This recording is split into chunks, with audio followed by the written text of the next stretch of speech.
हाय दोस्तों, एक बार मैं फिर अपने YouTube चैनल में आपका स्वागत करता हूं। आज हम जो है बाल विकास का दूसरा सेशन लेकर आए हैं। इससे पहले हमने आपको शैशवावस्था के बारे में चर्चा किया था, तो आइए देख लेते हैं बाल्यावस्था। बाल्यावस्था जो है 6 से 12 वर्ष की उम्र मानी गई है। जिस तरह हमने शैशवावस्था को 2 भागों में डिवाइड किया था, उसी तरह जो है बाल्यावस्था को 2 भागों में डिवाइड कर देते हैं। तो सबसे पहला आपका है संचय काल। यह उम्र जो है 6 वर्ष मानी गई है। इसके बाद आपका अगला है परिपाक काल। यह जो है 9 से 12 वर्ष मानी गई है। यह जो है मानव विकास की दूसरी अवस्था मानी गई है। हमने आपको पहली अवस्था बताया था शैशवावस्था, दूसरी अवस्था आपकी क्या है बाल्यावस्था। तो यह जो है इसे स्मार्ट एज के नाम से भी जाना जाता है। कहने का मतलब यही है बालक जो है किसी भी कार्य को लिए करने के लिए जो है सक्रिय रहता है, इसीलिए इसे स्मार्ट एज भी कहते हैं। फिर डर्टी एज, खेल कूद में जो है बालक अपने शरीर को हमेशा मिट्टी से लगा कर रखता है, यानी खेलता कूदता है। इससे जो है इसे डर्टी एज के नाम से भी जाना जाता है। आइए देख लेते हैं बाल्यावस्था में शारीरिक विकास कैसे कैसे होता है। तो सबसे पहले 6 से 9 वर्ष की उम्र में जो है शारीरिक विकास बहुत तीव्र गति से होता है। शारीरिक विकास बहुत तीव्र गति से होता है। जैसे ही 9 से 12 वर्ष की उम्र में जाता है तो विकास जो है धीमी हो जाती है, पठार उत्पन्न हो जाता है।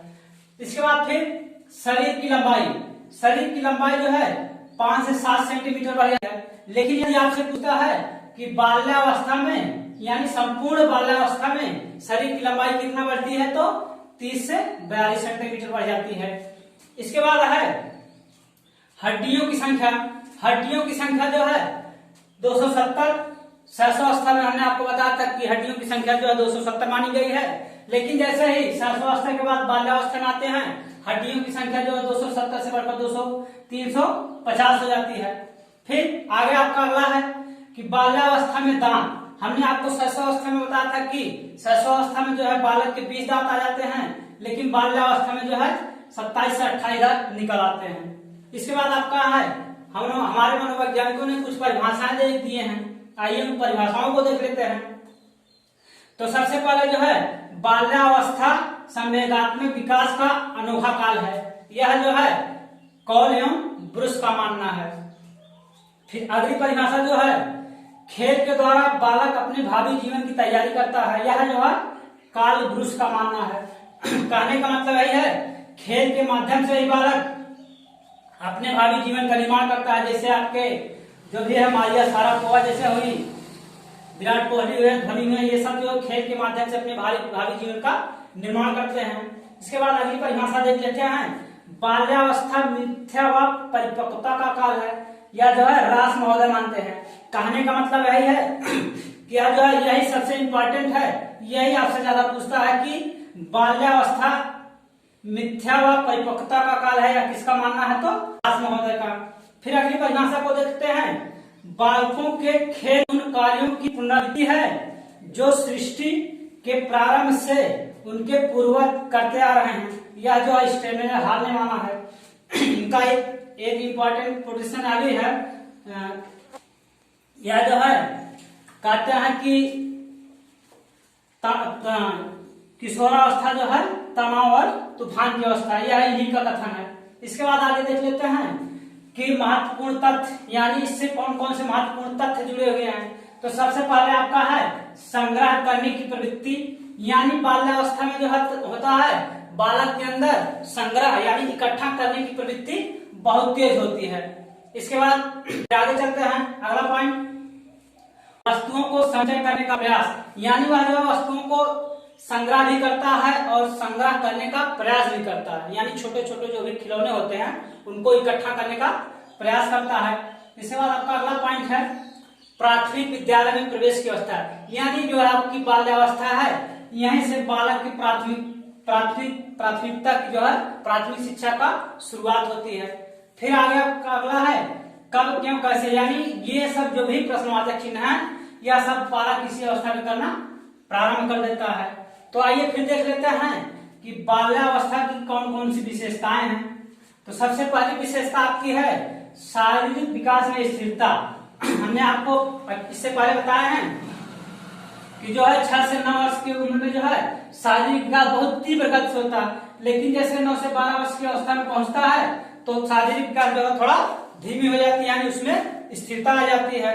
इसके बाद अगला पॉइंट आपका है जिज्ञासा की प्रबलता, यानी कहने का मतलब यही है बाल्यावस्था में जो है बच्चों के अंदर जिज्ञासा की प्रवृत्ति जो है बहुत तेज होती है, यानी किसी भी चीज को जानने के लिए। जैसे कोई कहानी कहता है तो पहला पॉइंट, दूसरा पॉइंट जानने के लिए बच्चा उत्साहित होता है, उत्सुक होता है, किसको भी हम जाने, यानी बच्चे के अंदर जो है जिज्ञासा की प्रवृत्ति बहुत तेज होती है। फिर अगला पॉइंट आपका है मानसिक योग्यताओं में वृद्धि। कहने का मतलब यही है शरीर में तो थोड़ा पठार आ जाता है, विकास रुक जाता है, लेकिन मानसिक योग्यताओं में बहुत तीव्र गति से वृद्धि हो जाती है। कहने का मतलब यही है वह गुणा भाग जोड़ जो भी करना होता है, जो भी मानसिक क्रियाएं होती हैं वह तर्क वितर्क करना प्रारंभ कर देता है बाल्यावस्था में। इसके बाद आपका है वास्तविक जगत में प्रवेश। कहने का मतलब है कि वह जो है सामाजिक, यानी जो भी सामाजिक कार्यक्रम है उसमें वह जो है धीरे धीरे यानी पूर्ण रूप से वह उसमें जाने लगता है, यानी सोचने समझने की क्षमता आ जाती है, वह अपने इस जीवन को छोड़कर वास्तविक जीवन में जाना प्रारंभ कर देता है। इसके बाद आपका अगला है सामाजिक गुणों का विकास। कहने का मतलब यही है बालक जब जो है समाज के साथ प्रतिक्रियाओं को करेगा, उनमें रहन सहन वेशभूषा जो भी प्रतिक्रियाएं होती हैं वह धीरे धीरे बालक उसका नकल करता है, अनुकरण करता है, इससे उसके अंदर सामाजिक गुणों का विकास होता है। अगला आपका है संग्रह करने की प्रवृत्ति, यानी हमने आपको यहाँ पहले बता दिया है कि संग्रह करने, किसी वस्तु को संग्रह या दोस्तों के साथ जो है किसी वस्तु को संग्रह करने में यानी कैलकुलेशन करने में जो उसके अंदर क्षमता आ जाती है, उसके अंदर प्रवृत्ति आ जाती है। इसके बाद आपका अगला है सामूहिक प्रवृत्ति की प्रबलता। कहने का मतलब है बच्चों के साथ खेलना, जैसे क्रिकेट हुआ, वॉलीबॉल हुआ, कुछ भी ऐसी प्रतिक्रियाएं हैं वह सामूहिक रूप से किसी कार्य को करना चाहता है। इसके बाद आपका अगला पॉइंट है निरुद्देश्य भ्रमण करने की प्रवृत्ति, यानी कहने का मतलब यही है बाल्यावस्था में बालक जो है बिना किसी उद्देश्य के ही हमेशा घूमता रहता है इधर उधर। इसके बाद अगला चलते हैं आत्मनिर्भरता की भावना। कहने का मतलब यही है जब बालक जो है समाज के साथ प्रतिक्रियाओं को करता है, हर एक प्रतिक्रियाओं को करते करते अधिगम करते करते उसके अंदर एक आत्मनिर्भरता आ जाती है कि क्या सही है क्या गलत है, यानी वो अपने आप पे पूरा निर्भर होने लगता है। इसके बाद आपका अगला है बहिर्मुखी व्यक्तित्व का निर्माण। कहने का मतलब है ये बालक जब समाज के साथ प्रतिक्रियाओं को करेगा तो आंतरिक विकास के साथ साथ जो है उसके बाहर के विकास भी बहुत तेजी से होता है, यानी उसके व्यक्तित्व का निर्माण होता है। फिर लास्ट आपका है खेल भावना में रुचि। कहने का मतलब यही है बच्चे जो है बाल्यावस्था में खेल में बहुत इंटरेस्ट रखते हैं, बहुत रुचि रखते हैं, क्योंकि बाल्यावस्था में ही बालक को जो है खेलों के माध्यम से पढ़ाया जाता है। जैसे आपका किंडरगार्टन विधि हुआ, प्रोजेक्ट विधि हुआ, ये सब जो भी है इन्हीं के माध्यम से बालक को जो है सर्वप्रथम पढ़ाया जाता है। इस तरह जो है इसके बाद जो है हम बाल्यावस्था के बाद आपका तीसरा अवस्था जो है किशोरावस्था को नेक्स्ट वीडियो में लेकर आएंगे। इस तरह से जो है तब तक के लिए धन्यवाद।